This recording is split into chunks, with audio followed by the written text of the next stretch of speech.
Pascal Galicier rêvait d'être cheminot. Alors, il a tout fabriqué sur une maquette de 80 mètres carrés. Peut-être que la gare de Saint-Pourçain est la plus grande de France. 20 ans plus tard, c'est Dimitri qui a pris les commandes. Après la disparition de Pascal Galicier, une famille du Nord-Pas-de-Calais rachète la maquette et remet en état de marche les 48 trains et 300 mètres de voie ferrée. Je pilote les locomotives à l'aide d'aiguillage. Je commande leur vitesse, leur arrêt en gare. Je commande aussi tout ce qui est manuel, donc les incendies, les cloches des églises, les manèges et l'échevalement des mines.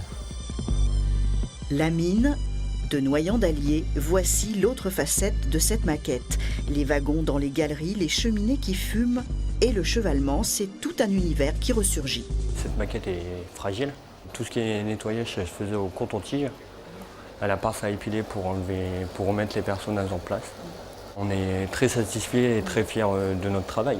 Tout ce qui est éclairage, par exemple sur ce bâtiment-ci, on voit que ça éclaire comme s'il y a un poste de soudure. Des tunnels, des ponts, des gares, une galerie de 750 personnages, une foire à bestiaux, la renaissance d'une petite cité bourbonnaise attise la curiosité de visiteurs venus d'ailleurs. Tout a été saccagé et tout a été débranché. Ils ont dû vraiment tout remettre en état. Ils ont mis quelques années à refaire. Et c'est déjà de ce côté-là, je pense vraiment coup de chapeau pour cette famille. Vous êtes un passionné de maquettes, de trains? C'est vrai que c'est très très joli, ça mérite d'être vu. J'ai eu aussi un train électrique, mais ça fait très longtemps et voilà. Mais bon, il était évidemment minus par rapport à ce genre de choses, quoi.